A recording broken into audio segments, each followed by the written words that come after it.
Hello, everyone, and welcome to our introduction and overview session of our post-merger integration or post-acquisition integration training course.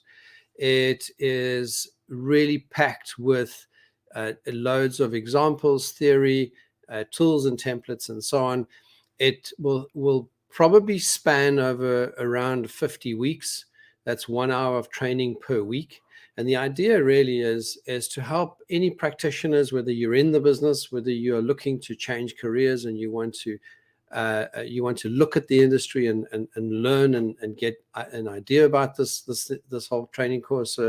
Will give you the background and the understanding of what this industry is all about, and also provide you with the tools and templates that you require.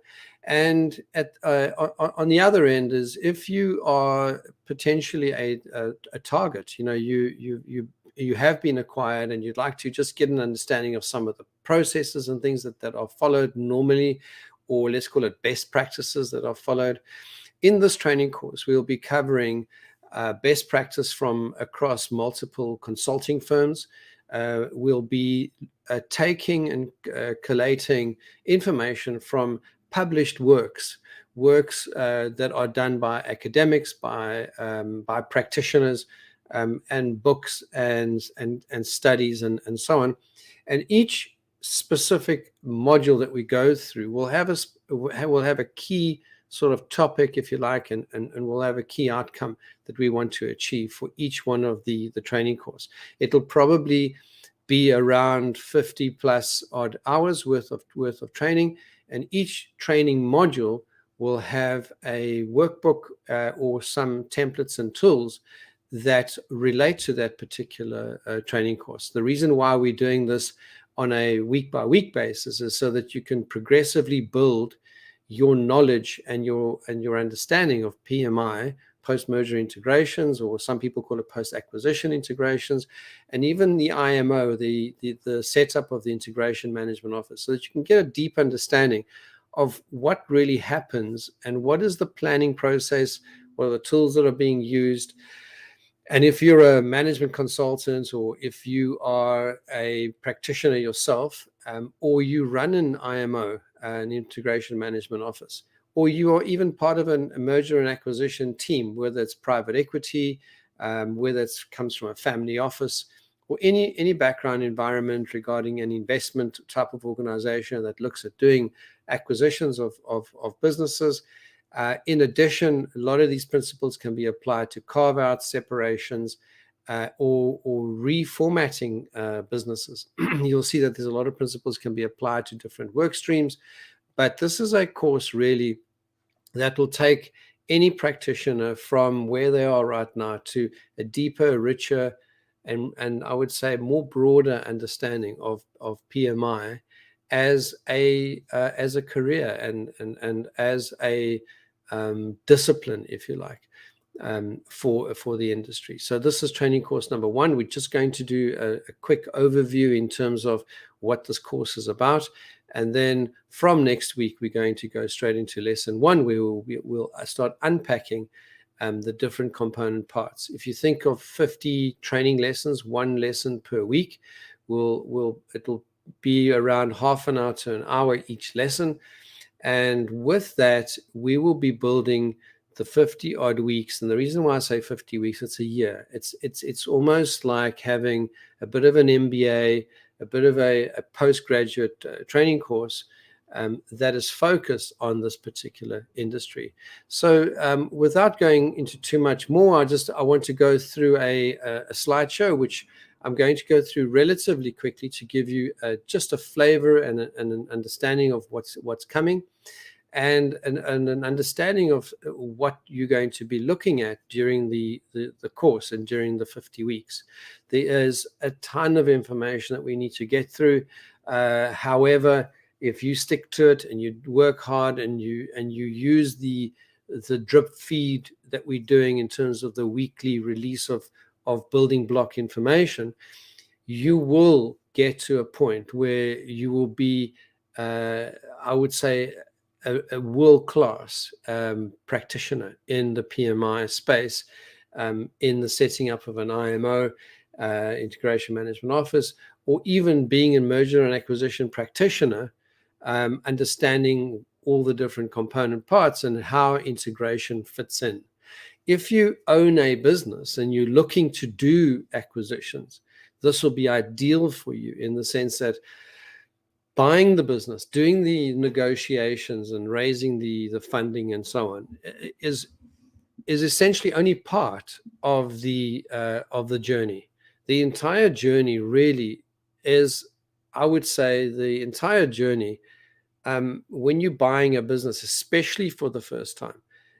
I think there are so many things that could catch you by surprise. Running through this course over this period of time, and as I mentioned, it's a 50-odd week, 1 hour a week, half an hour to an hour a week, where we share tools, templates, and ideas.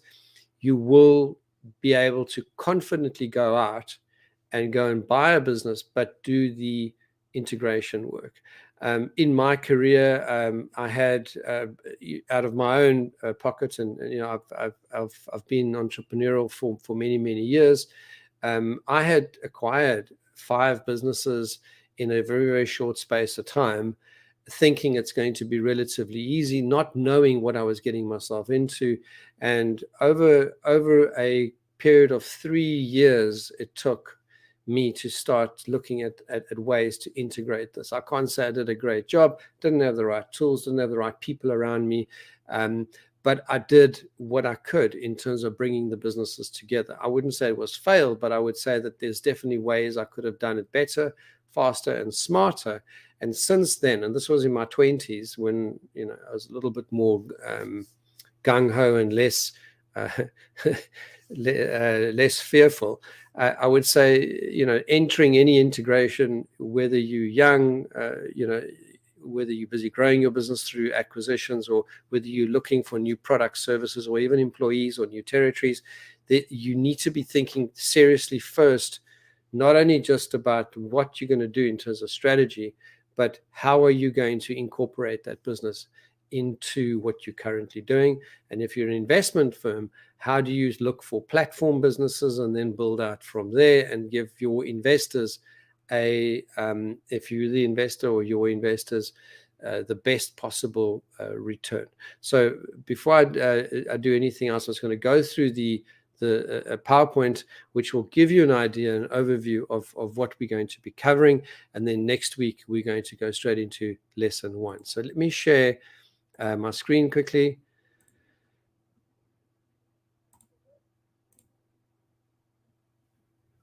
Okay, so really we're talking about post-merger integration. This is a training course, and in terms of the training course, I've tried to just break it down into a three-phase sort of approach. In this 3-phase approach, we've got to look at different schools of thought. We're going to be looking at different views. A lot of principles remain the same across the board, but different industries require a different application of those principles. But let's look at some of the advantages and disadvantages of organic growth. One, this is a choice that an organization has. If you're a corporate or a mid-sized entity, or even a small entity, or you've entered the let's call it the entrepreneurial space, and you're looking to buy a business, one of the things is like, do I do a startup? Do I join someone who's got an existing business, or do I go out and actually buy a business? And once I've got that business, how do I further grow that business? So let's have a quick look at some of the advantages and disadvantages. I'm not going to read the slides, but really the advantages are, you can, if you do organic growth, you can have deeper first-hand knowledge within your industry and so on. So because you're in it every single day, you will have the ability to have a really rich and deep understanding of your market, your customer, and so on. And because you're doing it full time, organic growth is not a bad idea, because you get a good understanding of your business. If you look at the second point there, it helps spread the investment over time and reduce upfront commitments. So there's no taking of loans, there's none of that. So you're literally going to use the cash flow within the business, the profit margins, obviously, if you've got. If you don't, you need to be upping your prices and looking at ways of improving your business model so you can have sufficient profit to have your organic growth. The third point there is there's no availability constraints. So that is to say that the company is not dependent on the availability or suitable acquisition targets. So your growth is not dependent on whether there are actually companies out there that are for sale. That's number one. And number two, what's happening in the market right now is that many companies are overvalued. Many companies have too high a valuation, and the sellers want too much for them. And this was really just I would think, a broader symptom of cheap or free money, if you like, low interest rates, governments printing money and governments doing a lot of things to try and stimulate economies and so on. And it became, even if you could get hold of money and you start looking at what's out there to buy, they could be incredibly expensive. So one of the reasons why you might go organic growth is simply because there's just not enough opportunity out there. Buying a competitor is not always a good idea. In fact, sometimes it's the worst idea. You might want to buy up and down the supply chain of your current business. You might want to rather look at geographic expansion, or depends on your strategy and so on. But that's all organic. Strategic independence, obviously you can make your own decisions. And then organic growth allows you the creation of activities within the existing culture and environment. So you could pretty much make your own decisions within your environment. But if we look at the disadvantage of organic, we're looking at can be slow, expensive, and risky, because you're working pretty much within the cash flow constraints of a business. You could probably borrow money, or you could borrow money with regard to working capital or expansion investment and so on. But you do need to often give away equity. You have to give away a portion of your ownership. So a disadvantage of organic growth is that is really slow and expensive and difficult to use existing capabilities as a platform for leaps. Things like innovation, diversification, internationalization. Even though if you do get investment partners and you do acquisitions and so on, sometimes you have to bring in partners, and all of a sudden you have a different dynamic. You've got a different culture, you've got a different business process and so on. And now you are open to potentially bigger problems, and rapidly. It is a known thing that the bigger the business, the bigger the problems, and the harder or more difficult it is to make changes and so on. So if we look at the advantages or disadvantages of M&A work, if I just go through a few of the points, business extension. So M&A can be used to extend the reach of a firm geographically. You can build capabilities. In other words, you can increase the company's capabilities. You can buy in capabilities. In addition to that, you can do increased market power.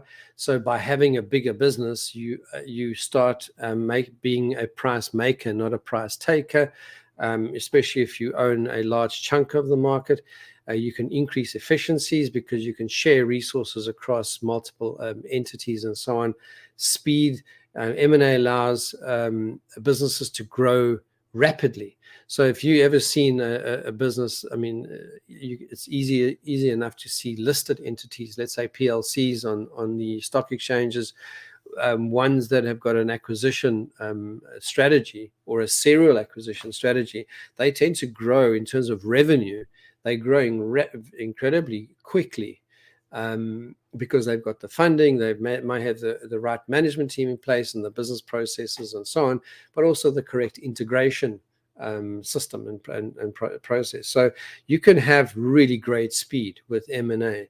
And then looking at the financial efficiencies, you can combine balance sheets, you can increase the value, the size of your balance sheet.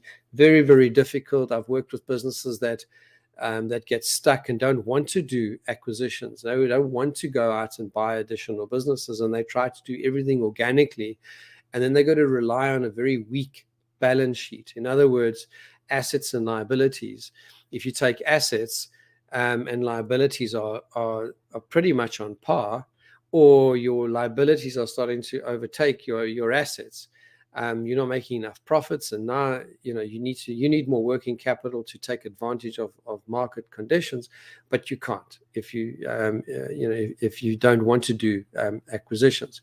But if you do an acquisition, you can potentially borrow off the back of the target company's balance sheet, and combined you can have a much stronger company very rapidly. And when I say rapidly, I'm talking about 3, 6, 12, 18, 24 months, as opposed to sometimes organic growth can take you 5, 10, 15 years, to achieve. Some of the disadvantages, investment is often upfront. So you would need to, if you don't have your own cash, you would need to do leverage, you need to borrow the money, you need co-investors, you need to raise capital.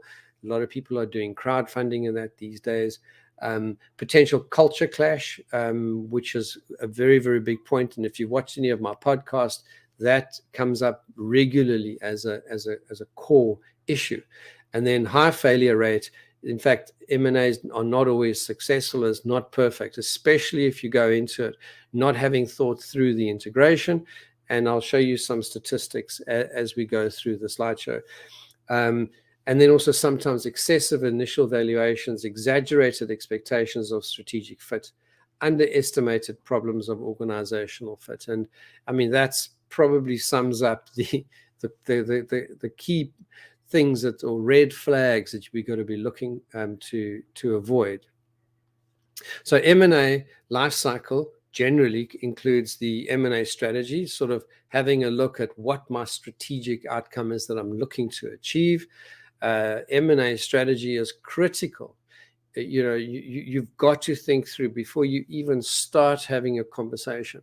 I've seen entities that start doing acquisitions simply because someone's knocked on their door and said, "Hey, my business is for sale. Would you like to buy it?"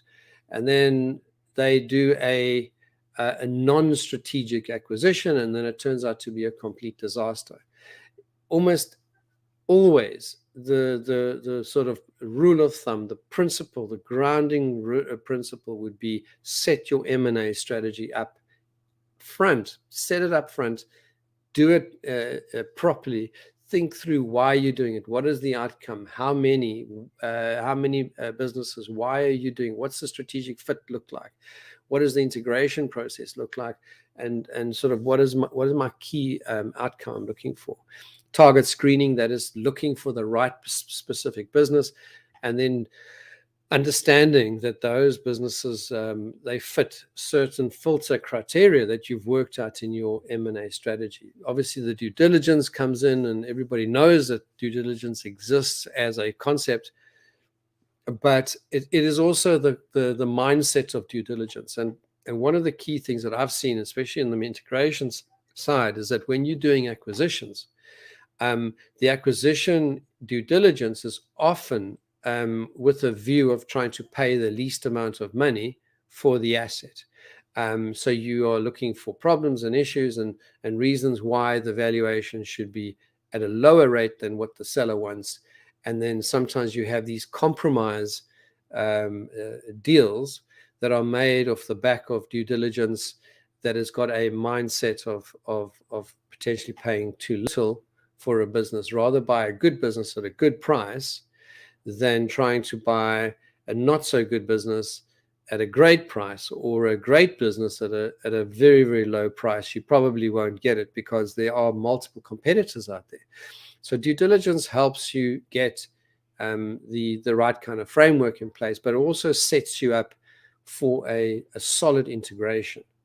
If we look at transaction execution, that is the actual, if you see the little shaking of hands there, that's when the deal is struck, and that's sort of day one of our integration. We're looking at post-merger integration work, and then there's other things like divestitures and so on. We're not going to go into that right now. But main problem with an M&A strategy is more than half of the M&As fail to reach the value creation objective. So when you're setting up your M&A strategy, the success rate is incredibly low. And this comes from surveys from the New York Times, Harvard Business Review, and even Australia Financial Review, etc. Really, the studies are multiple in terms of the success of M&As. And this training course, we want to try and sort of go through some of the red flags. We want to go through some of the do's and don'ts and the things to take care of to ensure that your integration and your M&A strategy, is fulfilled, and the outcomes that you want with your strategy is fulfilled by the end of your integration. Okay, so let's have a quick look. So root cause of the problems. So we're saying often it's the corporate strategy definition. So 9% on average. Again, New York Times, etc. These are Business Harvard reviews. These are averages. So he's saying that obviously 9% of corporate strategy is a reason for failure. So there's not enough corporate strategy in place. Target screening and due diligence accounts for 25%. So not finding the right company, paying too much for it, not doing your due diligence properly, and even negotiations could go horribly wrong. I mean, you could end up having a very poor negotiation team, or you're desperate for a particular technology or a region, and you end up taking on an entity that's not a cultural fit. So the negotiation is key, and you end up striking a deal that may not work. But the bulk of the problem sits at M&A failure sits at the PMI side. 52%, according to most of the reviews, on average, fail because of the integration. So once the deal is struck, the work that has to be done. If we look at the traditional solutions, we have all the big firms doing a lot of the work. So to solve the problem, companies usually hire management consultants from tier one management firms. Not everyone can afford it. And if we have a look at the bottom here, we've got McKinsey, Deloitte, BCG, etc. It would cost in excess of $300,000 and more just to do your basic work. I mean, that's not even including a lot of the additional costs. So running through this course with me, you could bring a lot of this process in-house. You can do a lot of it yourself. You can find partners to do a lot of the work, and very highly skilled partners that are not necessarily from the top firms. The solution is really, I would say, when we go through the training course, we're going to go through frameworks, tools, templates, step-by-step tutorials, etc., real-life examples, best practices. And if you want any support, we will help provide support. And if you're busy with an integration, there's absolutely no problem. We actually do that. That's part of our business, and that's how we monetize these courses.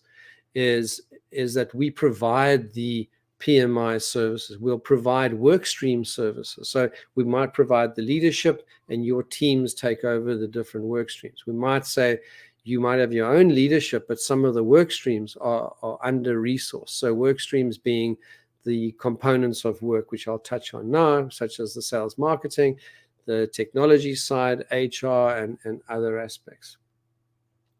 So the post-merge integration course, like I said, includes the frameworks, tools, etc. So some of the key things. So conduct a post-merger integration to ensure the company reaches its goals. Increase the value creation of your merger and acquisition with a simple and comprehensive three-phase approach. So we're going to touch on the three-phase approach. Define and communicate the post-merger acquisition strategy and a high-level plan. So you'll see there's a whole lot of bullet points there. Things like merger strategic objectives, integration management office, guiding principles, post-merger integration level plan, top layer, etc. There's a ton of things that we need to be going through. And during the next 50 weeks, we're going to start unpacking each one of these and what they actually mean, and how to use the tools and things available that you need. Skip a step at your own peril. Miss a point that you should have thought about earlier. It comes up and it compounds in terms of the problems it creates later.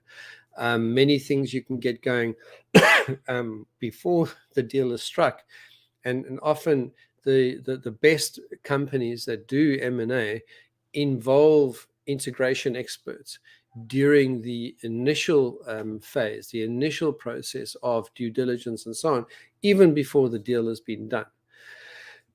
We also talk about developing and communicating the detailed plans. So we're talking about day one readiness checklists. We've got integration and synergy initiative plans. I mean, there's a ton of things we're going to go through. Implement and monitor the integration. So how do you do your dashboards and your reporting? Institutionalize the approach. So that's creating an actual office, an IMO. Some companies have a PMO, which is a project management office. But if you are going to do multiple acquisitions, it's almost always a good idea to have an IMO, an integration management office, that allows you to get to just to institutionalize, to formalize it, and to maintain and keep the knowledge, the tools, the processes, and even I'm going to call it a body of knowledge and experience, the intellectual property that gets gained through each acquisition that you do and each integration you do. You just get better, and then become a post-merger integration subject matter expert. And that's really the outcomes that we're looking to achieve for this particular course. So the three-phase approach, phase one, phase two, phase three, as I said, we're going to unpack this over the next few weeks, but really the post-merger integration training course includes three-phase approach that we built and refined over 20-odd years by constant trial and error. So many of these things, this is not just, quickly slapping together a few slides and having a plan. This is really tried and tested. This is tried and tested across many of those large entities that I was talking about. This is actually toolkits toolkit and training that comes from the McKinseys and all the big firms. You are getting firsthand in this training course.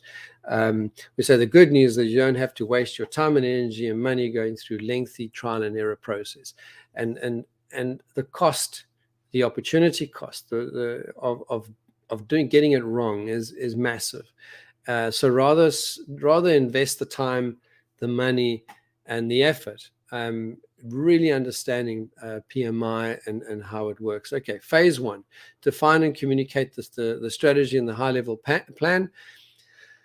Can't overemphasize that enough. I mean, the whole idea is have a merger strategic objectives, integration management office, guiding principles, post-merger integration, high-level plan, etc. All of these are the components that on the previous slide we're going to be unpacking. So, but the main thing, define and communicate the strategic and high-level plan. Understand what the outcomes are that you're trying to achieve. Number two, or phase two, would be develop and communicate the plans. And number three, implement and monitor. So that's the three-phase approach. And as you can see there on the screen, there are a number of component parts of that three-phase approach. In the next slide, we're just going to have a quick preview of phase one. For instance, this is an idea. This is one of the, let's call it templates or tools. We've got our merger strategic objectives are, and then we say, okay, what we're going to do is we're going to basically fill in and understand and properly define in easy to understand language what it is that we're trying to achieve. So here is an example of a Fortune 1000 firm. So gain economies of scale, entering a new country, entering a new market, increasing the company product and service portfolio, increasing market share. So these are the key six objectives for, as an example. You might have three, you might have five, you might have two, you might have one. I mean, there might be a few, but this will then be top of mind for the integration practitioner when they go and start doing the integration. If we have a look at, if you decided to create an integration management office, it's often a really, really good idea, because the IMO, if you look at on the top end here, you have an IMO office with an officer, somebody who takes charge of all the different work streams. But if you have a look here, we've got integration. and synergy initiatives. You've got change management, communication, culture, risk management, and training. So the office takes care of those components, and those component parts allow you then to compartmentalize the different, I would say, compartmentalize the different pieces of work. However, you also assigning people responsibility and accountability to specific component parts. And often an IMO makes use of internal people within an organization. If you're a serial acquirer, in other words, you're doing lots of integrations, you might have people full-time doing these roles. Other entities might only buy or acquire one new company a year, or one every 2 years. Then you might not need an IMO, or you might have one, but they only come together when you're ready to do the next acquisition. So again, it really depends on the organization and the way that you operate. So if we say we identified, and then you can obviously insert your number there, post-merger integration guiding principles. So here we can then start setting up what are the guiding principles commonly used. So be clear and on the strategic objectives of the deal. Again, it's communication, ground the integration and objectives of the deal, and so on. Be clear on your synergy. So these are things that come up in an integration and in the strategic element of an integration. So you're going to go through this process of understanding where you want to go and how you're going to get there, but also creating the lens. You're also creating the let's call it the view of what you really should be focusing on, because many of these end up in the monitoring side of things, the dashboards, the reports, and so on. How, for instance, let's look at ensure cultural fit. I mean, that's quite a broad topic, but if you have key KPIs and so on, key KPIs around cultural fit, like what does that mean? And if that's a guiding principle, ensure cultural fit. How are we ensuring cultural fit along the way? Maintain business momentum. In other words, that the target company is not losing revenue now just because you've acquired it. In fact, the target company, we're trying to avoid at all costs that there's a dip in profits and revenue once you've done the acquisition. Here are a few screenshots of some of the sort of high-level plan. There's the lean business case. We've got the synergy target breakdown and priority matrix. And these are ways that we communicate, report, and share, and so on, the PMI process. So in these next slides, we've got the development and communicating of the detailed plans. And if I just give you an idea, here we've got the a readiness, day one readiness checklist, and there you'll see there, prepare internal communications, prepare external, define pricing policy, etc. And then you've got status, and this is almost a status dashboard. Very simple, very straightforward. Templates and tools. There are more complex software tools available these days, which we may introduce you to later on in the course, in terms of let's call it, let's say we will introduce you to these, but again, you don't need them. It really is just a good idea to see what's out there to make your life easier. But if you're doing only sort of 1 or 2 integrations a year or acquisitions a year, it may or may not suit you to get expensive systems that sit there for 11 months, only used for 1 or 2, 3 months of a year. But if you're doing regular deals, you might want to do that. Day one readiness checklist. So you say, we've got open Excel document 1B, day one readiness. So we have a plan. There's a process in place. So when we go through the course, we'll start helping you put together your deck of what it is that's important to roll out your PMI, to make sure that you got everything in place. So here are some screenshots of the change impact assessment matrix. You've got communication strategy plan, culture integration, and then the stakeholder analysis matrix. So here we've got sort of, if you can see any of that, sort of maintain confidence, monitor and respond, keep informed, and collaborate. So then you can have like dashboards with different colors showing whether you're achieving those KPIs or not. And then, we've got sort of heat map ideas here where we've got detailed assessment of corporate culture. So there's levels in which we can see where we're falling short, where are we excelling, and sort of where are we on track. So that sort of thing. If we look at the last one, implement and monitor, what we're trying to do here is to ensure proper execution of the integration. Important to have high caliber initiative owner or a project manager. So again, leadership is critical to M&A. So if you can get the right kind of leader, the right kind of individual up front to take charge and take ownership of the entire process, you can potentially have an IMO in place, or at least just a really good project manager that can keep all the moving parts together. They might not be great at business acumen or business leadership, but they might just be able to keep the plan moving forward in conjunction with the owners of the business or the owners of the strategy. This is why it's often really, really useful to bring in external parties to come in that are not, don't have, let's call it preconceived ideas about the particular entity that they're working for. Let's say it's an inquiry private equity firm taking on an integration specialist. That person will come in, will try and understand the objectives and just do it in a more clinical fashion and not be attached to people and outcomes, but be personal outcomes, but be attached to the strategic outcomes and strategic goals of what everyone's trying to achieve.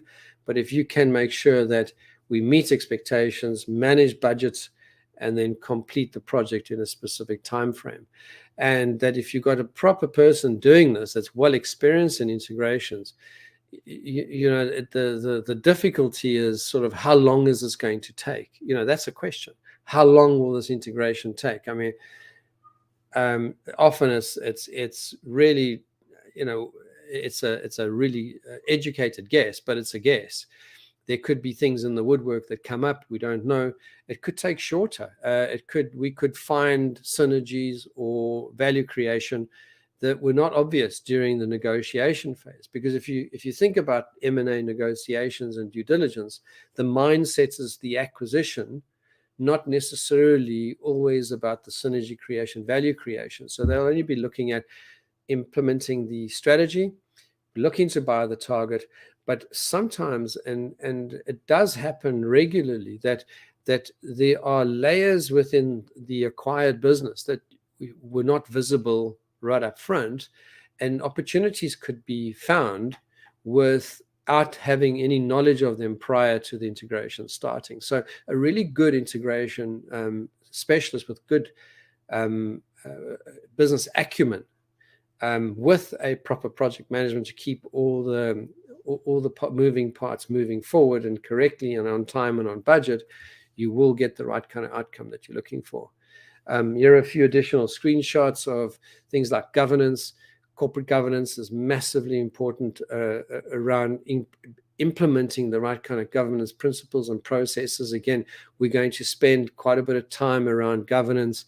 Even things like your your company constitution, things like your governing principles, through to CEO selection, succession planning, selecting and moving forward the chair, the non-executive, if you are creating a large entity and you're working with a large entity, how to have multiple boards, and maybe a senior board and multiple smaller boards for each one of the divisions.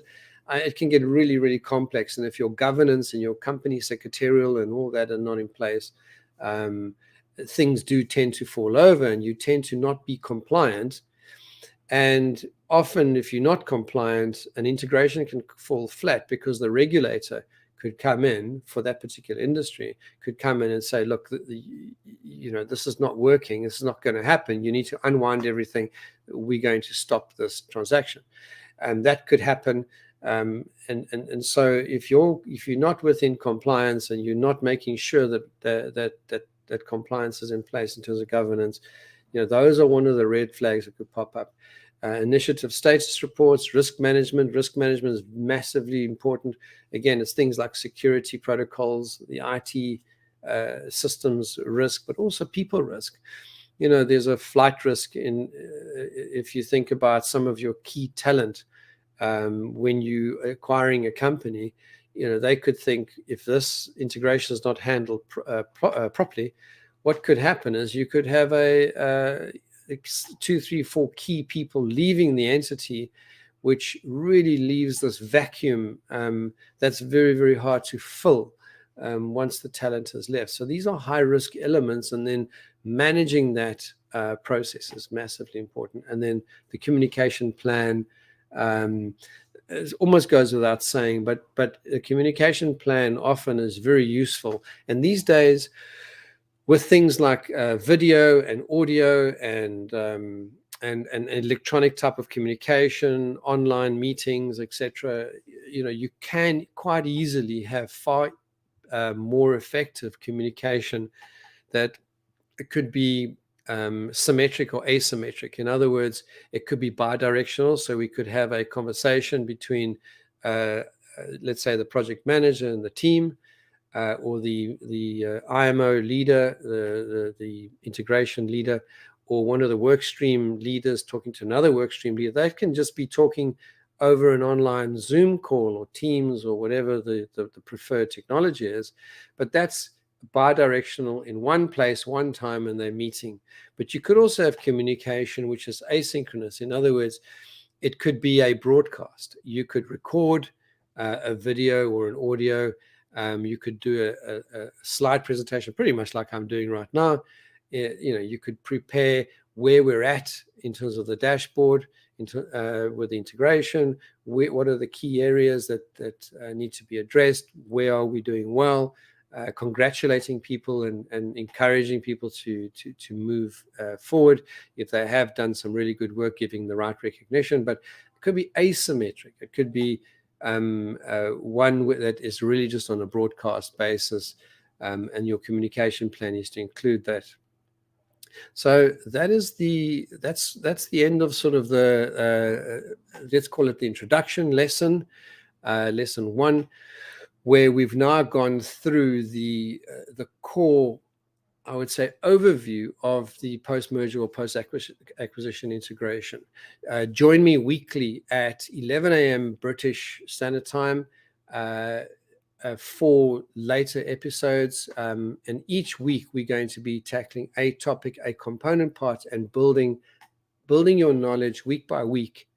And as we go through this process, we're going to be building this body of knowledge, this training, and this knowledge share to improve what I think is an amazing community of dedicated professionals and people who are aspiring to be more and more professional and be world-class in terms of the delivery of their integrations, also adding massive value to private equity firms, to corporate acquirers, to family offices, and any high net worth individuals that are doing acquisitions on their own, but bringing in these experts to help with integration work. There's a lot of work to be done, and often that's, like we saw in the slides, 52% of the reason why acquisitions fail, that's more than half, is to do with the integration. Not necessarily always, although people do get it wrong at the front end portion, negotiation and strategic